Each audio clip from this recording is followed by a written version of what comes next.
ẹ jẹ́ ká fòní kí ẹni tá a gbọ́dọ̀ jí kẹ́, ẹni tó ṣe wípé látàfẹ̀mọ́jú láti gbọ́dọ̀ jí láti kẹ́ láti gẹ̀, àti gba tá a ti bí sáyé láti nífẹ̀ẹ́ láti ń kẹ́ láti ń gẹ̀ nítorí orúkọ tó ń jẹ́ Àjíkẹ́ Ìkẹ́olúwa Adédìwúrà.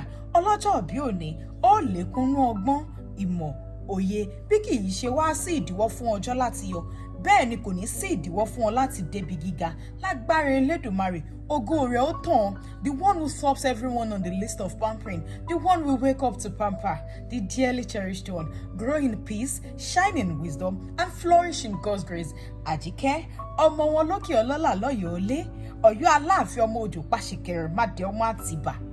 Adé ṣe bí Ọ̀yọ́ láàrí, Ọ̀yọ́ ò ní jẹ́ ṣe bí baba ńlá kú bàbá ẹnìkan nílé bàbá tó bí ọlọ́mọ. Jẹ́ mú ọrẹ lé ìyá tó bí ọlọ́mọ.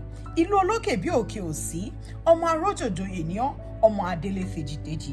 Gúnugún ìbá wọn kú ní kékeré, ó dàgbà, ó dògbó, ó tẹ̀gbẹ́, ó jẹ̀gbẹ́ lọ láṣẹ Elédùmarè. Ire gbogbo ní tiẹ̀ o, nítorí níre níre là á sọ̀rọ̀ àtàrí, níre níre là á sọ̀rọ̀ owó. Bó o ṣe wá ń dàgbà yìí, aṣẹ́ni lórí òníṣẹ́ ọ lórí, gbogbo èròǹgbà àwọn òbí rẹ lórí rẹ àti ìwúre wọn yóò mọ́ ọ lórí nínú ọdún tuntun yìí.